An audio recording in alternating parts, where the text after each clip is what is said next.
Hindi niya kaya. Ang nakakatakot na imahe ng matandang lalaki, si impyernong maestro, na naghari sa lahat, ay biglang sumulpot sa kanyang harapan. Malakas siyang sinisigawan at minumura, tinatawag siyang isang tanga. Ang mga nagbabagang pula ng enerhiya ay walang tigil na lumalapit, kinukulong siya sa kanilang gapos, at napapaubo siya ng dugo. Tinitigan ng impyernong maestro si Long Hualin, posibleng karakter, na may galit na galit sa mga mata, at walang tigil na pinagsasabihan, nagkamit ka ng isang pambihirang pagkakataon na minsan lang sa 1,000 taon. Ngunit nagpapakalunod ka pa rin sa mga walang kwentang bagay na ito.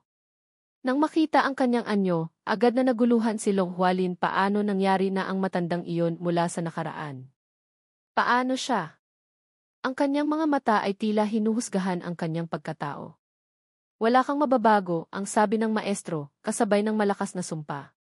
Tanggapin mo na lang ang iyong kapalaran. Pagkatapos noon, bumalik siya sa realidad.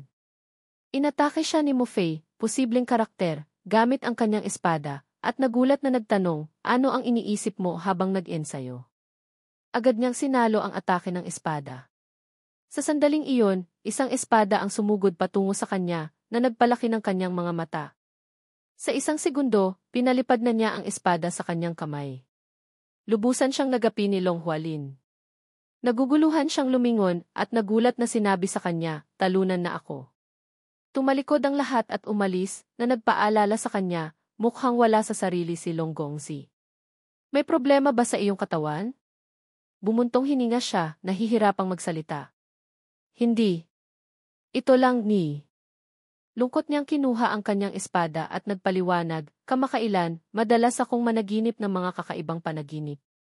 Tumunog ang boses ni Zheng Xu, posibleng karakter, ito ang paraan ng pagkontrol sa tubig, at ang pagsasanay na itong nagpapatibay sa pundasyon. Siya! Walang tigil siyang nagsasanay gamit ang malaking bato, humihingal.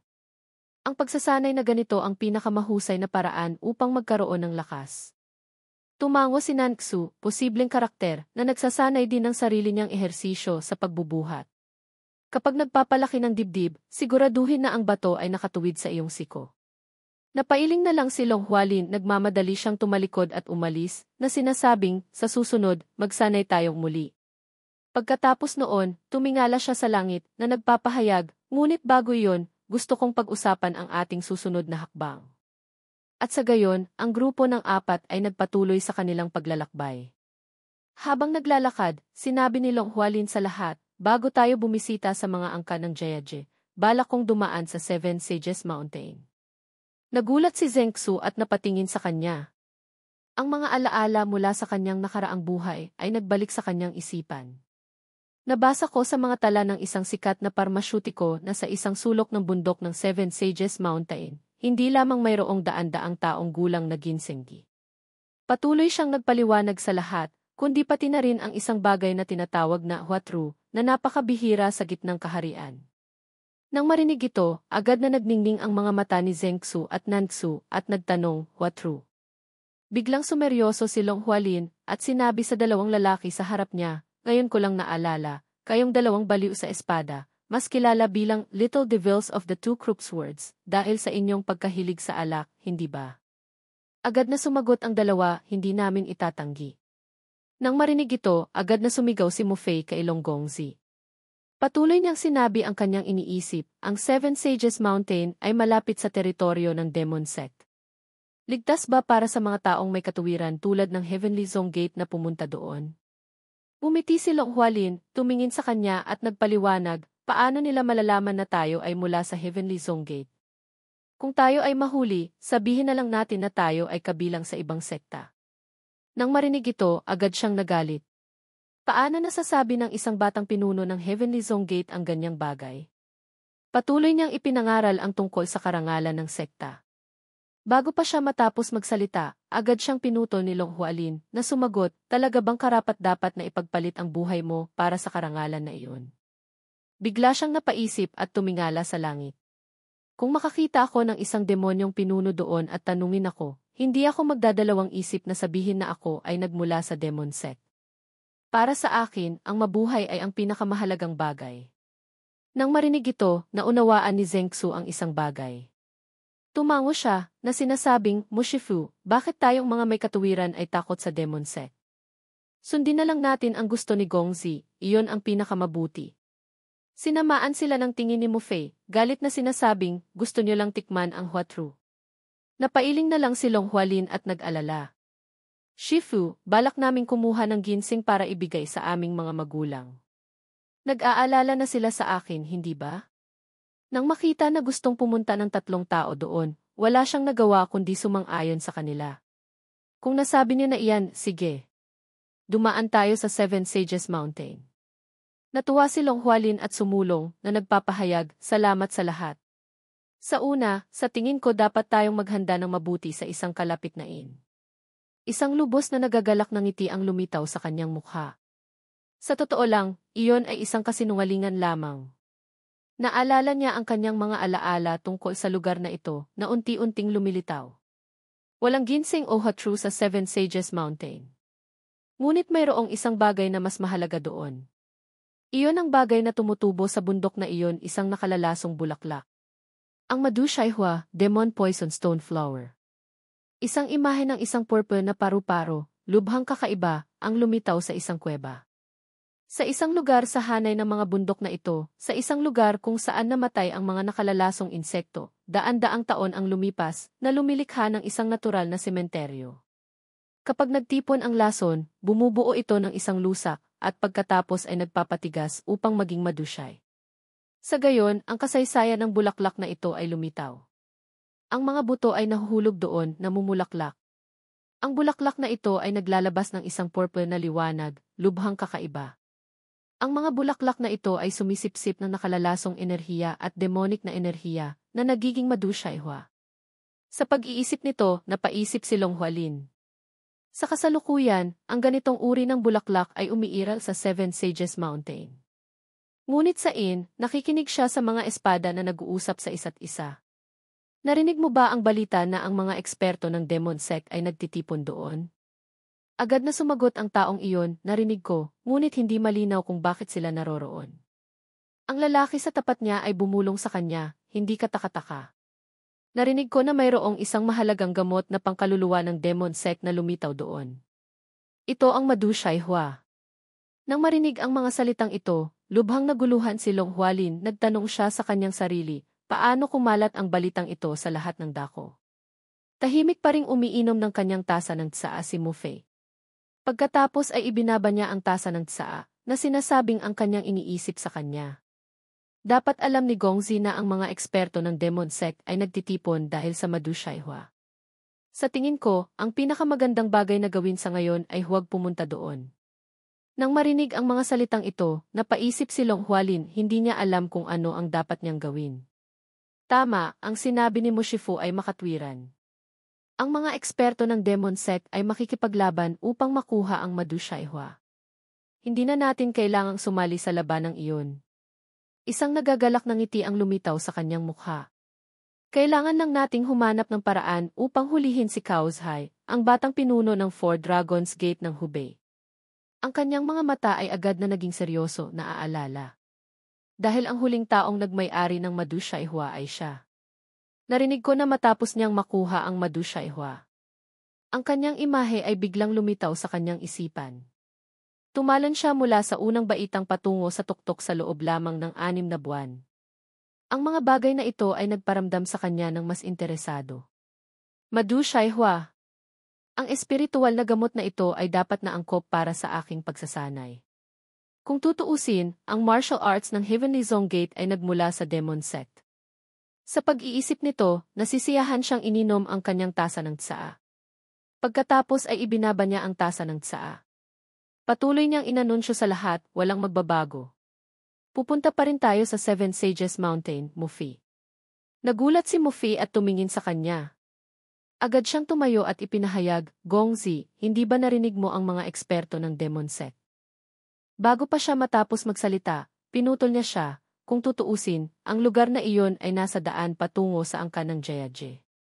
Sinabi niya ang kanyang iniisip at hinikayat siya. Bukod dito, malamang nasangkot din ang angkan ng Jiaje sa bagay na ito. Maaaring makipagkita sa kanila doon at pagkatapos ay sabay-sabay tayong pumunta sa angkan ng Jiaje. Nang marinig iyon, agad siyang bumalik sa kanyang upuan. Ngunit nararamdaman pa rin niya na may mali. Tumingala siya at sinabi ang kanyang iniisip sa kanya, sige, ngunit kung makakita tayo ng isang taong hindi natin kayang harapin, lalayo tayo agad. Tumingin si Long Hualin sa dalawang tao sa likod. Ang dalawang baliw sa espada.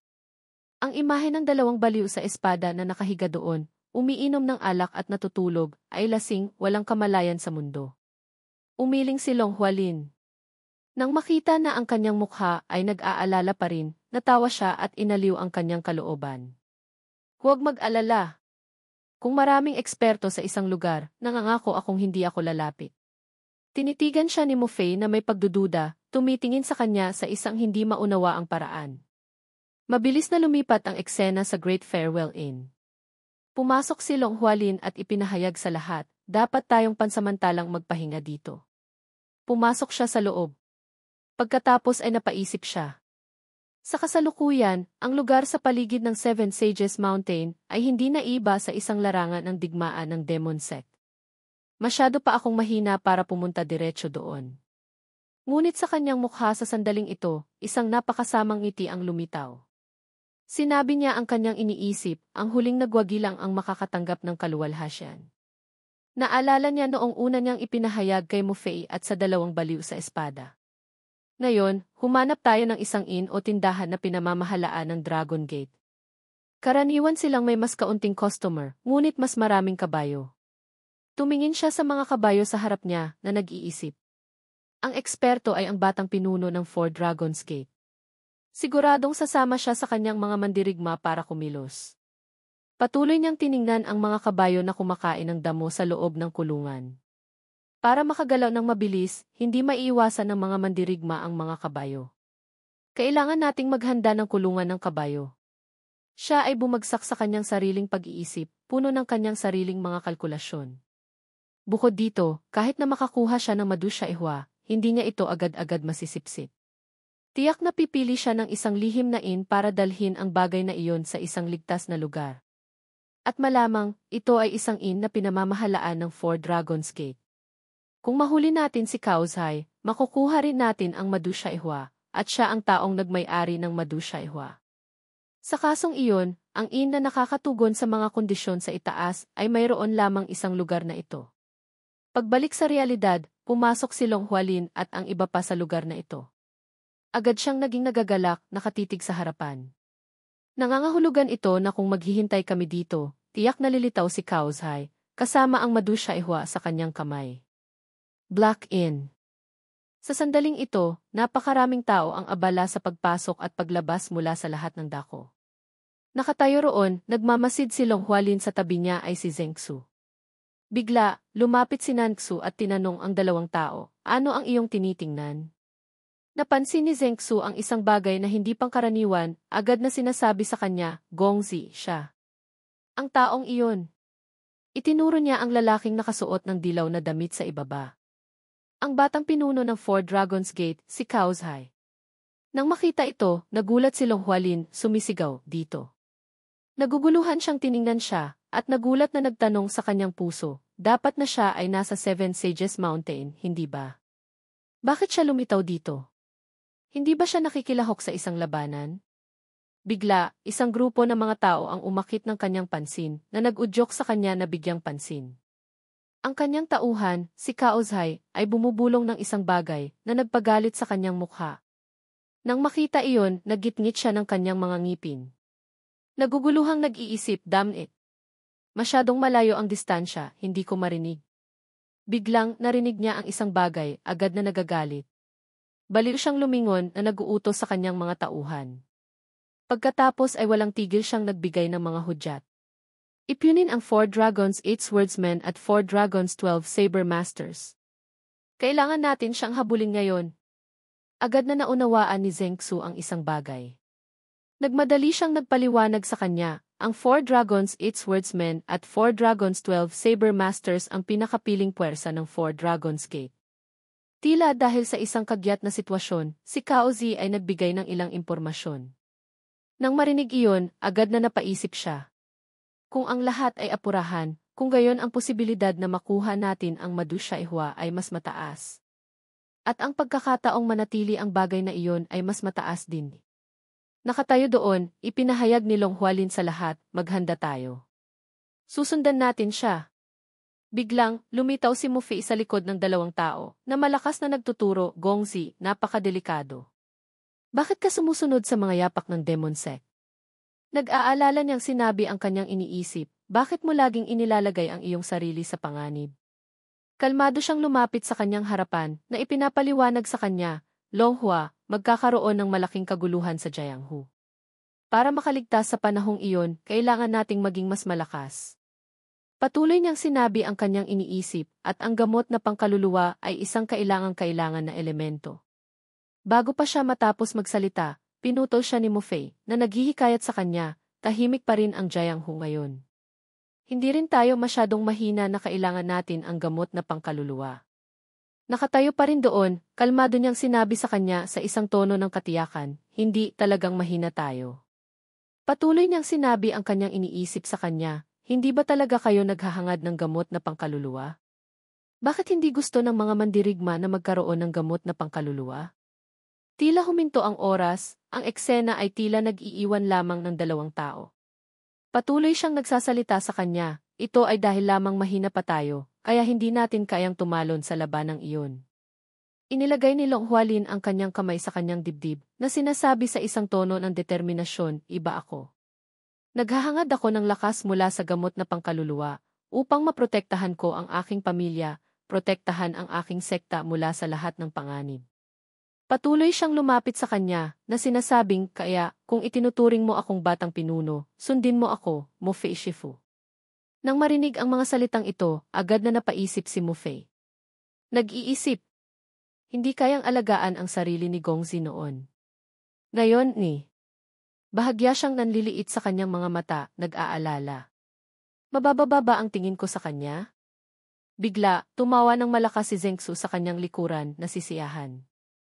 Gongzi, hindi batang pinuno, talagang ginulat mo ako sa iyong determinasyon. Kaagad, tinaas niya ang kanyang mga kamay sa isang seremonya sa kanya. Dalawang baliw sa espada. Si Nantsu, sa likod, ay agad ding nagbigay ng seremonya, ako, si Nantsu, ay tumatalima sa utos ng batang pinuno. Nang makita ang eksenang ito, may kung ano sa loob ni Mu Fei ang nayanig. Pagkatapos, agad siyang nagsalita, ako, si Mu Fei. Yumuko siya. Nakatayo sa harap ni Long Hualin, handa rin siyang kumilos ayon sa gusto ng batang pinuno. At syempre, hindi niya nakalimutang payuhan. Hindi kailanman kasing simple nang iniisip mo ang Jianghu. Nang marinig ang mga salitang ito, tumalikod siya ng may determinasyon. Pagkatapos ay patuloy siyang sumulong. Pagkatapos ay nagpahayag siya sa lahat, kung gayon, umalis tayo. Ang kanyang mga mata ay lubos na determinado nang tumingin siya sa harapan. Huwag mag-alala, Mu Shifu. Walang sinuman sa Jianghu na mas nakakaunawa sa kalupitan na iyon kaysa sa akin. Dahil natutunan ko ang aral na iyon sa pinakamasakit na paraan. Cut to the evening at the encampment. Long Hualin was hiding to the side, observing all the situations around him. And he thought, the Four Dragons Gate is no exception. Then he continued to look at the swordsmen who were moving forward. It was surprising that so many people were gathering on Seven Sages Mountain. He was still standing on top, observing everything. Suddenly at that moment, Mu Fei asked him, young sect leader, that tea. Before she could finish her words, he attentively looked at the front. Then he confirmed it. Yes, it seems that Kaozhai and the Four Dragons Gate are laying down net. Hearing this, Zhengxu, who was beside him, hurriedly asked him, if it really is in net, then shouldn't we be taking action too? A very evil smile then appeared on Long Hualin's face. He then said his thoughts. No. Right now, this group is still biding their time. They are definitely patiently waiting. They will only take action when they find someone suspicious, or someone who has a hold of the spiritual medicine. Everyone was looking towards the bottom. Then he said, we should also wait for an opportunity to take action too.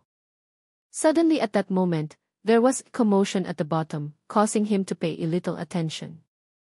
He intently looked at the commotion surrounding this place. Long Hualin turned to look towards the river.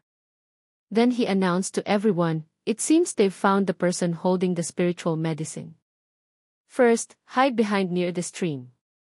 Seeing this, Nantsu somewhat curiously asked him, "Why did you choose that spot?" He then explained to everyone, "The person running away will definitely choose to dive into the stream instead of climbing the mountain." And so, the four people laid low next to the clear stream. Right after that, everyone hid near the bushes on the side of the river. Long Huolin thought and said his doubts in his heart, "The sound just now has died down. From now on, let's erase our traces as thoroughly as possible." There was something about Mufi that was extremely strange. Perhaps she was quite worried seeing this. It was not in vain that the four waited. At this moment, someone was walking towards the river. Then they waded into the river, begging for help. "Save me!" This person was not ceasingly moving forward. Then they begged for help. Suddenly at this moment, a giant hand appeared from who knows where.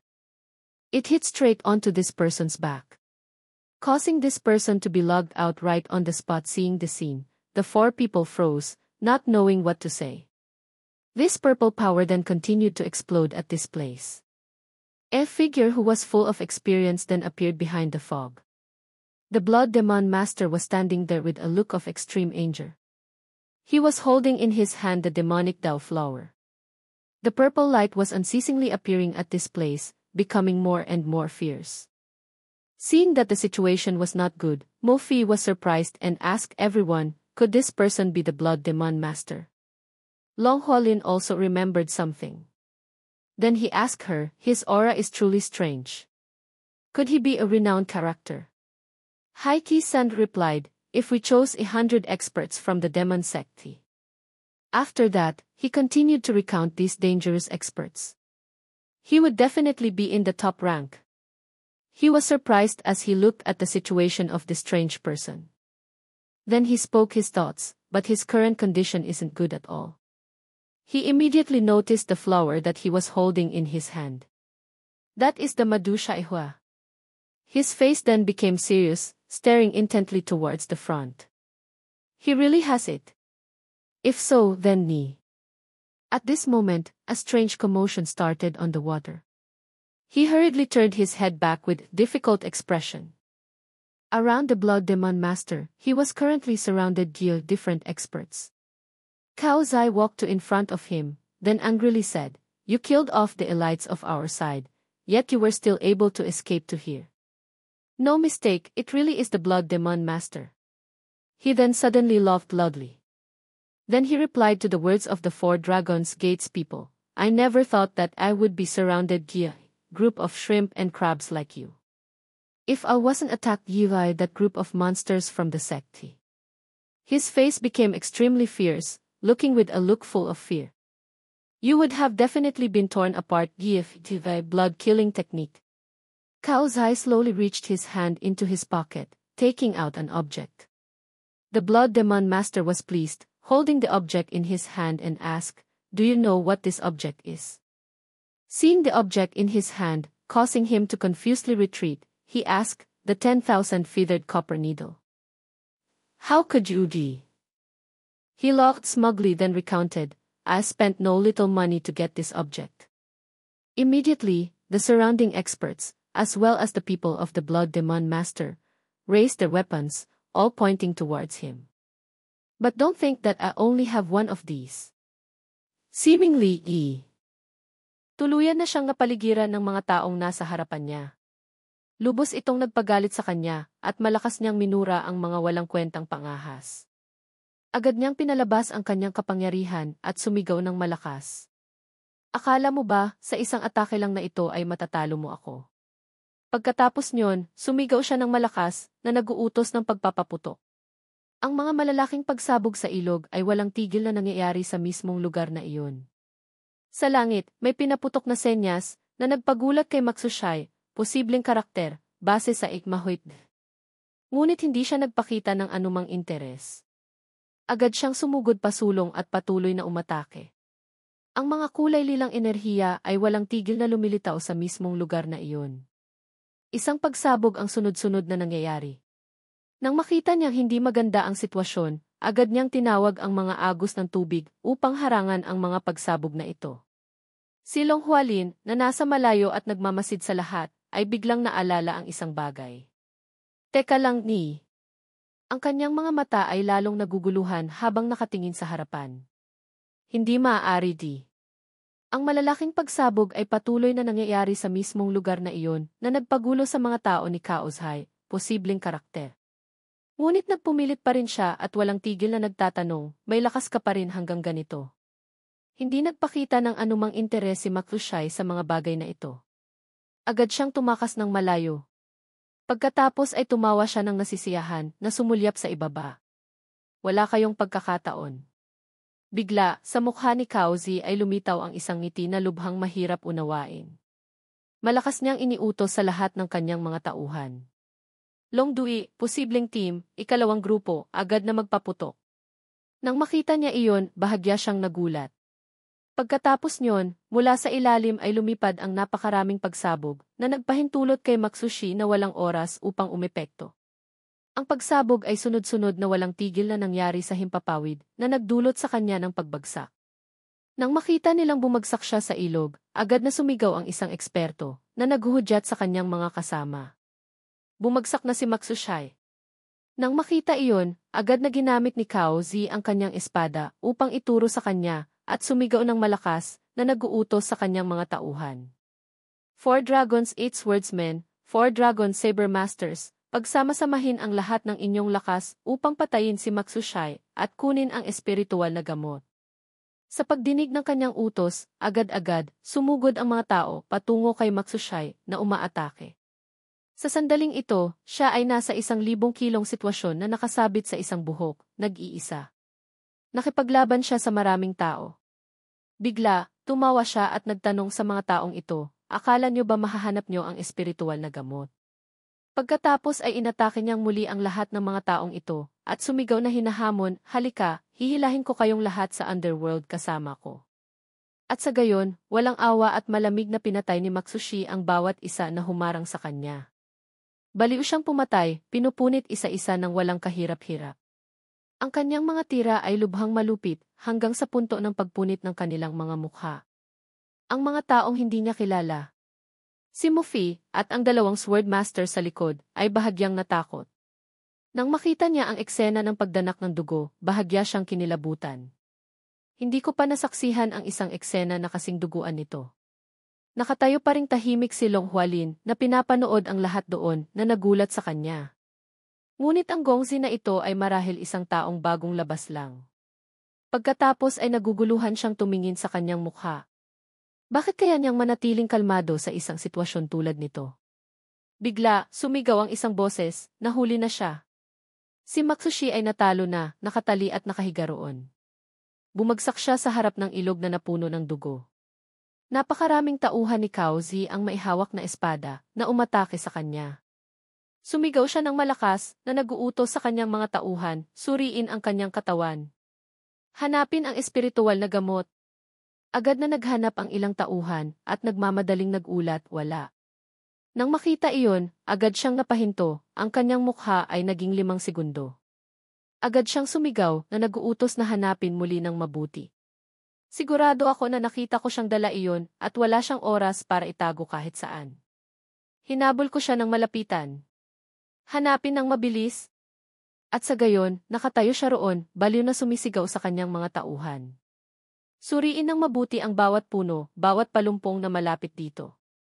Nang makita niya na hindi maganda ang sitwasyon, naghudyat si Long Hualin sa lahat. Sundin niyo ako. At sa gayon, ang 4 na tao ay tumakbo ng mabilis patungo sa lugar na ito. Lumakad siya sa unahan na sinasabi ang kanyang iniisip sa 3 tao sa likod. Walang espiritual na gamot sa katawan ni Maksushi. Hulaan ko na itinago ang espiritual na gamot sa kung saan. Bahagyang nagulat si Mufei, lumingon para tumingin sa kanya. Talaga ba, young sect leader? Tumango siya bilang kumpirmasyon at sinabi ang kanyang iniisip tama.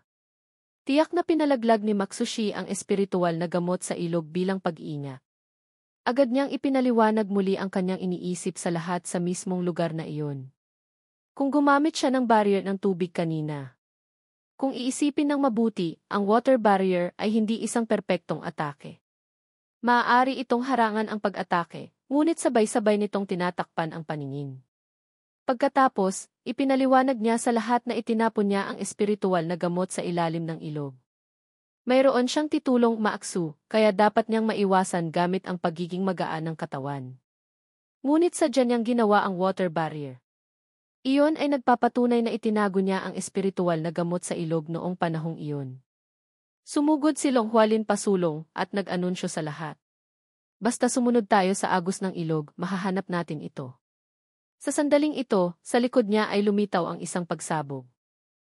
Na ikinagulat ng lahat, lumingon. Mabilis na sumugod ang 4 na tao pasulong at naghudyatan sa isa't isa. Kailangan nating bilisan. Higit pa rito, mabilis ding mapapansin at babalik ang kalaban dito sa lalong madaling panahon. Sa sandaling ito, sa harapan ng lahat ay isang ilog na naglalabas ng kakaibang kulay lilang liwanag. Habang papalapit ang lahat sa kulay lilang ilaw na ito, lalo pa. Nang makita ni Long Hualin na nakalimutan na ang espiritual na gamot, agad siyang natuwa. Nahanap na. Mabilis na lumapit ang 4 na tao sa paligid ng espiritual na gamot na ito. Nagmamadali siyang hawakan ang espiritual na gamot sa kanyang kamay, Madu Shaihua. Pagkatapos noon, ibinigay niya kay Zhengxu at naghudyat sa lahat. Teka lang. Mabilis siyang naglabas ng isang bote ng kakaibang kulay lilang gamot. Nang makita ni Mo Fei na ibinuhos niya ang gamot sa bulaklak na ito, bahagya siyang nagulat. Sumagot, Yaong Sect Leader, hindi kaya ang bagay na ito ay...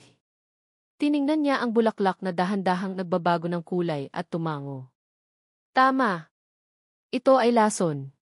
Agad na nag-alala at nagtanong siya, Yaong Sect Leader, hindi ba dapat ang makatuwirang sekta ay hindi nagdadala ng ganitong uri ng nakakapinsalang bagay? Ibinulsa niya ang bote sa loob ng isang kahon, at ipinaliwanag sa kanya, Shifu, ang lason ay isang epektibong kasangkapan. Kapag naglagay ako ng lason sa bulaklak, aakalain ng iba na ito ang Madu Shaihua. Ngumiti nang nagagalak si Long Hualin, hawak ang kahon sa kanyang kamay at nagpaliwanag sa lahat. Bagamat hindi natin ito maitatago ng matagal, basta may kaunting pagkakataon, sapat na tayong nasa kalamangan.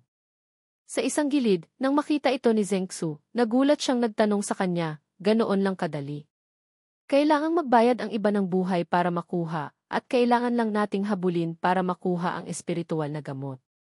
Ngumiti siya habang tinitingnan ang bulaklak sa kanyang kamay at sumagot, siguro ito ang ating kapalaran. Lumingon siya, naghudyat sa lahat. Oras na para umalis. Ngunit wala pang isang segundo, nawala na ang kahon ng espiritual na gamot sa kanyang kamay. Sa sandaling ito, tila huminto ang oras. Kinuha ni Matsushi ang espiritual na gamot mula sa kanyang kamay.